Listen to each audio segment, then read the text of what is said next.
अस्सलाम वालेकुम class, hopes all of you are fine and doing very well in your life. अब हम इसका लास्ट टॉपिक स्टार्ट करने जा रहे हैं। मे बी अगर ज़्यादा बड़ा हुआ तो 2 लेक्चर्स पे चल जाएगा, पार्ट ए एंड बी पे, वरना इसी में कंप्लीट हो जाएगा। मैं लेक्चर के लास्ट में बता दूंगी आप लोगों को। कैपेसिटर एंड कैपेसिटेंस क्या होती है हमारे पास। बेटा कैपेसिटर क्या होता है, कभी सुना है फैंस जब स्लो चलने लग जाते हैं तो उसके अंदर कैपेसिटर लगाते हैं।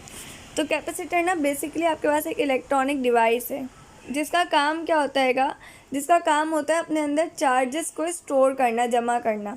जैसे आपके पास वही फ्रीज है, फ्रीज में क्या है स्टोर करते हो, खाना स्टोर करते हो ना। तो ये जो कैपेसिटर एक डिवाइस है ना, अपने अंदर जैसे पॉजिटिव चार्जेस हो गए या नेगेटिव चार्जेस हो गए, इनको अपने अंदर स्टोर करती है। ये बनती कैसे, ये बनती ऐसे है कि दो आपके पास आइसोलेटेड कंडक्टर्स होते हैं date can store electric charge, जो इलेक्ट्रिक चार्जेस को स्टोर कर सकते हैं। आपको नज़र आ रहेगा 2 कंडक्टर हैं, एक येरा कंडक्टर, एक येरा, ठीक है। ये सिंबल भी इसको कहते हैं कैपेसिटर का। कैपेसिटर जो है ना वो अपने अंदर लार्ज अमाउंट ऑफ चार्ज पर वोल्ट पर जमा कर लेता है स्मॉल एरिया के अंदर, छोटे से एरिया के अंदर। आपके पास है कंडक्टर और अलग अलग तरह के कंडक्टर आते हैं, तो अपने अंदर ज़्यादा अमाउंट ऑफ जो चार्जेस है ना वो स्टोर कर लेता है छोटे से एरिया पर।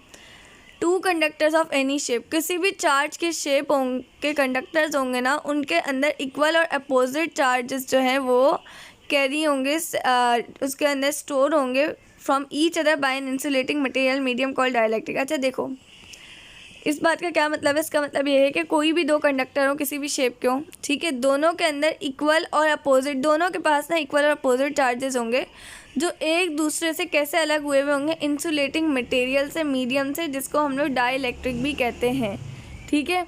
Different types of capacitors categorise according to the shape of plate. अब हर अलग अलग किस्म के होते हैं ना, मतलब देखो ये आपके पास 2 प्लेट्स हैं, ये नेगेटिव की है, अजीब सी प्लेट्स बन रही हैं, ये पॉजिटिव की है। अब ये मैंने इसके दरमियान में ला के रख दिया है एक अदर डाइलेक्ट्रिक, ये एक डाइलेक्ट्रिक है, ठीक है। मतलब कि ये क्या कर रहा है, ये इन दोनों के चार्जेस को ना आपस में ना अट्रैक्ट रिपेल करने से रोक रहा है, ठीक है। तो ये डाइलेक्ट्रिक आ गया इनके दरमियान में। तो ये बस सिंपल सी इतनी सी बात थी।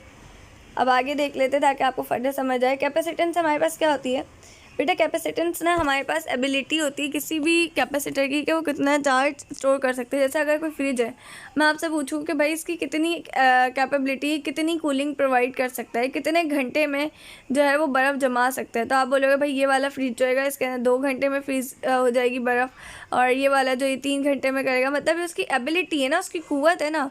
तो ऐसे एक कैपेसिटर अपने अंदर कितने चार्जेस को स्टोर कर सकता है, वो उसकी कैपेसिटेंस कहलाती है, ठीक है। जब भी आप कैपेसिटर को कनेक्ट करते हो बैटरी के साथ, ठीक है, तो एक प्लेट आपके पास पॉजिटिव होती है, एक नेगेटिव होती है। पॉजिटिव को पॉजिटिव टर्मिनल से जोड़ते हैं, नेगेटिव को नेगेटिव टर्मिनल से जोड़ते हैं, और आपके पास इन दोनों के दरमियान जो है ना एक पोटेंशियल डिफरेंस भी होता है बैटरी की वजह से, ठीक है। अब आपको पता है कि charge which resides on any one of the plate is directly proportional to the potential difference. जितने भी चार्ज होंगे ना वो डायरेक्टली प्रोपोर्शनल होंगे किसके, पोटेंशियल डिफरेंस के। डायरेक्टली प्रोपोर्शनल का साइन हटा दो, सी आ जाएगा। सी हमारे पास कैपेसिटेंस होती है, अभी बताया। कैपेसिटेंस हमारे पास क्या होती है, किसी भी चार्ज की एबिलिटी कि वो कितने चार्ज को स्टोर कर सकता है। अगर आपने कैपेसिटेंस का क्या कहते हैं फार्मूला निकालना है, तो सिंपल सी बात है कि भाई ये वाला जो फार्मूला है इसमें वी को ले जाओ उस तरफ, तो आपके पास आ जाएगा कैपेसिटेंस का फार्मूला। इससे आपको ये पता चला कि कैपेसिटेंस का यूनिट आपके पास क्या है, कूलम अपॉन वोल्ट, ऐसे ही होगा ना, ठीक है। और कूलम अपॉन वोल्ट हमारे पास फेरेट के भी इक्वल होता है, 1 फेरेट के इक्वल होता है। जैसे अभी हम लोग पढ़ के आए थे जाउल अपॉन कूलम, ठीक है। तो आपको पता होना चाहिए कि जाउल अपॉन कूलम किसके इक्वल है, कूलम अपॉन वोल्ट हमारे पास किसके इक्वल है, ठीक है। अच्छा भाई, Thus, if a charge of 1 coulomb given to any one of the plates produce a potential difference of 1 volt, भाई आपको पूरी डेफिनेशन दी हुई कि अगर 1 कूलम का चार्ज है और वो 1 वोल्ट का डिफरेंस को क्रिएट करता है, तो वो हमारे पास कैपेसिटेंस ऑफ कैपेसिटर कहलाती है, जो कि 1 फेरेट के इक्वल होती है।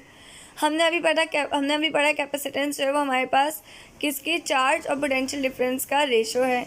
इनको डिवाइड करेंगे तो हमारे पास कैपेसिटेंस निकल के आ जाएगी। कैपेसिटेंस जो है वो आपके पास डिपेंड किस पे करती है। कैपेसिटेंस बेटा इस चीज़ पे डिपेंड करती है कि एरिया कितना है प्लेट का। अगर एरिया ज़्यादा है तो ज़्यादा अमाउंट ऑफ करंट स्टोर होगा ना, ठीक है। अगर ज़्यादा एरिया होगा, ज़्यादा जगह होगी, तो ज़्यादा करंट आप स्टोर कर सकोगे, ठीक है। डिस्टेंस, अगर डिस्टेंस ज़्यादा होगा प्लेट्स के दरमियान में तो कैपेसिटेंस इंक्रीज़ होगी, ठीक है, कैपेसिटेंस बढ़ जाएगी सेपरेशन की वजह से। जाहिर है ना कि चार्जेस आपस में कोई अट्रैक्ट रिपेल नहीं कर पाएंगे तो ज़्यादा चार्जेस स्टोर हो जाएंगे, ठीक है। अगर आप उनके दरमियान कोई चीज़ ला के रख दें, डाइलेक्ट्रिक कांस्टेंट का मतलब ये आ गया कि अगर आप उसके अंदर कोई डाइलेक्ट्रिक ला के रख दें तो वो भी क्या करेगा, कैपेसिटेंस को इंक्रीज़ करवाएगा। क्यों? क्योंकि वो भी तो भाई रुकावट ही है ना दो प्लेट्स के दरमियान, ठीक है। अब क्या रहेंगे आपके पास, डू यू नो में, if parallel plate capacitor without oil between the plates, dielectric constant of oil K is equal to 2 has a capacitance C. If the oil is removed then the capacitance of capacitor becomes half. भाई देखो, अगर दो parallel plates है capacitor की और आपने ना without oil between the plates और दोनों के दरमियान में ना ऑयल नहीं है तो अभी उनकी कैपेसिटेंस कितनी है, 2 है, ठीक है। या विदाउट ऑयल नहीं, विद ऑयल, अगर दोनों के दरमियान में ऑयल मौजूद है, दो प्लेट्स हैं उन पे ऑयल लगा हुआ है तो उनकी कैपेसिटेंस जो है वो आपके पास सी होगी। लेकिन जब आप उसमें से ऑयल हटा देंगे तो जाहिर सी बात है रुकावट तो हट गई ना, तो आप कैपेसिटेंस आधी हो जाएगी, ठीक है। अच्छा भाई, हमारे पास कैपेसिटर्स होते हैं ना वो 2-3 तरीके से आप समझ लें आपके पास ना अरेंज होते हैं, या तो पैरेलल अरेंज होंगे या आपके पास जो है क्या कहते हैं सीरीज़ में अरेंज होंगे, या आपके पास जो है वो पैरेलल और सीरीज़ दोनों में होंगे। जैसे यहाँ देखो, पैरेलल का मतलब क्या है, ये एक कैपेसिटर है, ये दूसरा, ये तीसरा, ये तीनों एक दूसरे के आमने सामने लगे हुए, ठीक है, ऐसे ऐसे लगे हुए, या तो ऐसे लगे हुए होंगे या ऐसे लगे हुए होंगे। सीरीज़ का मतलब ये होता है कि अब देखो ये ना हमारे पास एक तार यहाँ पे आ रही है, एक तार यहाँ पे आ रही है, एक तार यहाँ पे आ रही है, यानी कि 3 तारें आ रही हैं और ये 3 कैपेसिटर अलग अलग ऐसे पैरेलल लगे हुए हैं। अगर ये कैपेसिटर्स ऐसे लगे हुए हो सीरीज़ में, ये देखो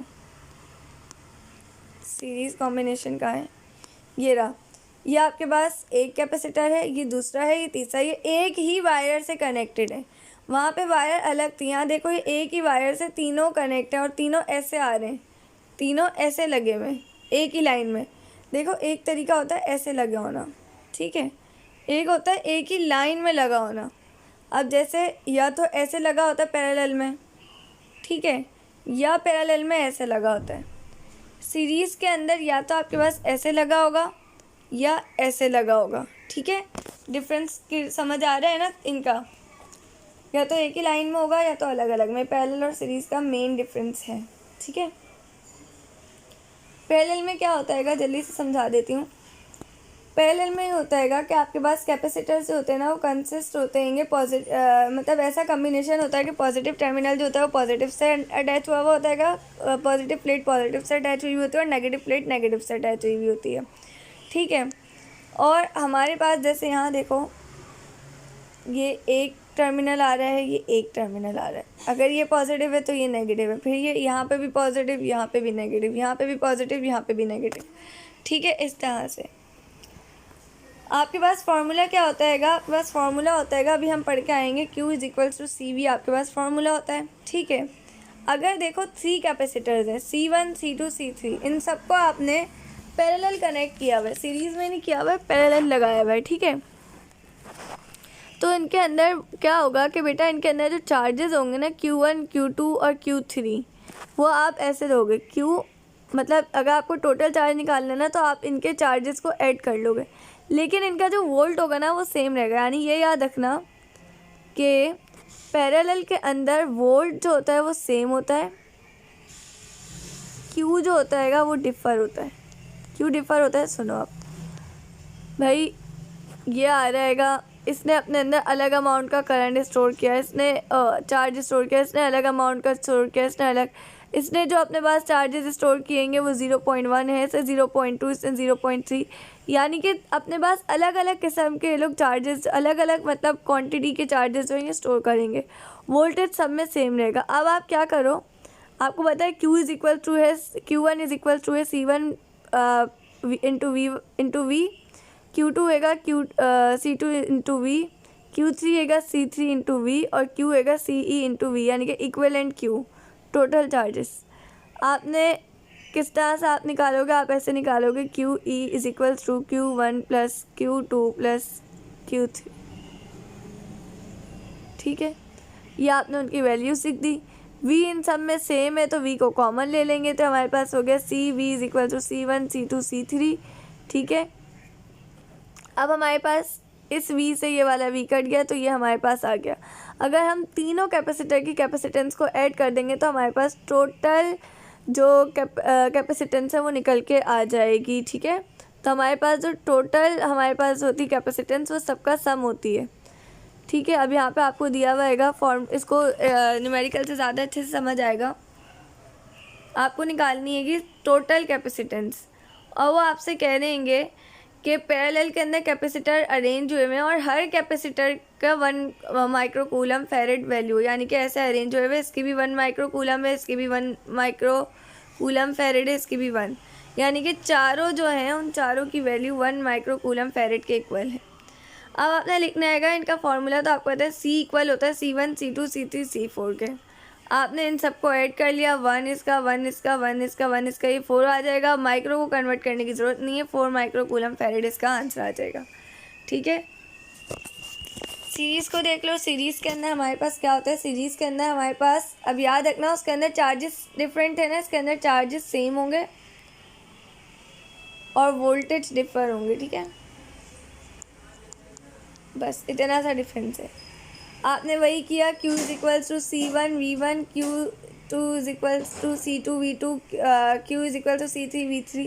आपने इन सबको क्या करना है, ऐड कर लेना है, यानी कि आपके पास ये सब किसके इक्वल आएंगे, Q is equals to CEV। आपको पता है वोल्टेज, अगर मैं यहाँ से V1 निकालूँ तो V1 मेरे पास किसके इक्वल हो जाएगा, Q upon C1, V2 Q upon C2, V3 Q upon C3। इन सबको मैंने इसके अंदर लिख लिया। ठीक है, अब इन सब के यानी कि इन सबको मैंने एक ही इक्वेशन में ले आऊँगी, Q मेरे पास कॉमन आ जाएगा। ठीक है, ये वाला जो Q है ये इस Q से कट हो जाएगा तो हमारे पास ये वाली इक्वेशन आ जाएगी। सेम वैसे ये सिंपल मैथमेटिक्स है, कुछ भी मसला और डिफ़िकल्टी हो तो पूछ लेना। अब यहाँ पे आपके पास कैपेसिटर का यूज़ है बेटा, ये जो है ना इसको अब आपने खुद से रीड करना है। मैं इसका थोड़ा सा ओवरव्यू दे देती हूँ ताकि आपको पढ़ने में आसानी हो, बाकी इसको खुद से पढ़िएगा, कोई मसला हो तो पूछ लिएगा। हमारे पास जो सर्किट्स होते हैं, इलेक्ट्रिकल सर्किट्स होते हैं, उसके अंदर आप कैपेसिटर को बहुत सारे तरीक़ों से स्टोर करते हैं। ठीक है, जैसे कि आप उनको स्टोर करते हैं फॉर टर्निंग ट्रांसमीटर्स, ठीक है, रिसीवर्स, ट्रांजिस्टर, रेडियोस, ठीक है, उन सब की ट्यूनिंग के लिए यूज़ करते हैं। इसके अलावा आप इसको टेबल फैंस को चलाने के लिए यूज़ करते हैं, सीलिंग फ़ैन को, एग्जॉस्ट फ़ैन को, एयर कंडीशन मोटर्स को, कूलर्स को, जो जिस जगह पे फ़ैन लगे हुए हैं, वॉशिंग मशीन्स वगैरह, इन सब के फैंस के लिए यूज़ करते हैं। क्योंकि वही बात आ गई ना कि चार्जेस को स्टोर करता है ना ये। आपको सबसे ज़्यादा आराम से जो कैपेसिटर मिलते हैं वो आपको आपके कंप्यूटर्स में मिल जाएंगे। ठीक है, या आपके स्मार्टफोन्स में मिल जाएंगे। सही है, स्मार्टफोन्स में भी होता है ना, आपकी बैटरी जो होती है वो चार्ज होती है। ठीक है, ये पॉसिबल होता है कि आप किसी भी कैपेसिटर को यूटिलाइज़ कर सको, उसके जो फ्रीक्वेंसी होती है ना उसके अंदर डिफरेंस को क्या कहते हैं, लाकर। यानी कि आपके पास एक होते हैं वेरिएबल कैपेसिटर्स। ठीक है, वेरिएबल कैपेसिटर्स का बता देती हूँ, जिनको हम लोग कहते हैं रेजोनेंट सर्किट्स होते हैं हमारे पास, जहाँ पे ना अलग अलग ना हमारे पास जो होती है वो फ्रीक्वेंसीज़ या रेजिस्टेंस जो है ना वो यूज़ हुई हुई होती है।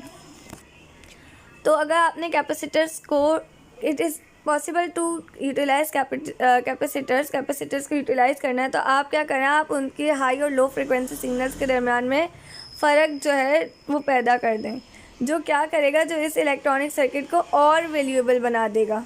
ठीक है, जैसे हमारे पास रेजोनेंट सर्किट होते हैं जिनके अंदर अलग अलग रेजिस्टेंस होती हैगी, उसको हम कब यूज़ करते हैं, वो कब कहाँ वो रिस्पॉन्सिबल होता है, कहाँ उसका यूज़ होता है, ट्यूनिंग रेडियोस के अंदर यूज़ होता है, ताकि हम वहाँ पर स्पेसिफिक फ्रिक्वेंसीज़ के ऊपर अपना काम कर सकें।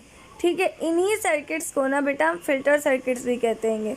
वन कैपेसिटर में not work in all situation. In general ceramic capacitors out perform other types and can be found in a wide variety of applications. भाई देखो, एक ही कैपेसिटर से ना आप हर तरह के सिचुएशंस में काम नहीं ले सकते। कुछ और भी कैपेसिटर्स होते हैं, जैसे क्रिमिक आपके पास जो है वो कैपेसिटर्स होते हैं, ये आपके पास अलग अलग काम को परफॉर्म करते हैं, दूसरी तरह के अलग अलग एप्लीकेशंस में यूज़ करते हैं। वैसे मैंने इसको इतना अच्छे से नहीं समझाएगा यूजेस ऑफ कैपेसिटर को, इसलिए क्योंकि इसको आप खुद से रीड करिएगा, थोड़ा सा इंटरनेट से सर्च करिएगा, फिर कोई मसला हो तो मुझसे पूछिएगा। अब आपके पास ये study of charges at rest है। अगर चार्जेस रेस्ट पर होते हैं तो हम उसको कहाँ कहाँ पर यूज़ करते हैं, एप्लीकेशंस आ गई, इलेक्ट्रिक इंटेंसिटी, पोटेंशियल, कैपेसिटेंस, ठीक है। इन सबको पढ़ना ही इस पूरे चैप्टर का सम अप होता है, तो आप लोगों को ये सब पता होना चाहिए। कंसेप्ट मैप होता है आपके पास, ठीक है। इसके अलावा किसी को कोई भी डिफ़िकल्टी हो इस चैप्टर में तो पूछ सकता है। बस अब इसका पार्ट भी नहीं आएगा क्योंकि यहीं पे कंप्लीट हो गई है। अगर फिर भी आपको यूजेस में मसला होगा तो मैं इसकी एक शॉर्ट 5 मिनट की वीडियो यूजेस पे बना के आपको दिखा दूँगी। असल में यूजेस जो है ना वो बेसिकली कुछ वीडियोस के थ्रू, कुछ पिक्चर्स के थ्रू आपको एक्सप्लेन करूँगी मैं, अगर आप लोगों को समझ नहीं आए तो, ठीक है। तब तक के लिए अपना ख्याल रखिएगा। कोई मसला, कोई कन्फ्यूजन, कुछ भी प्रॉब्लम हो तो आप मुझसे कमेंट सेक्शन में पूछ सकते हैं।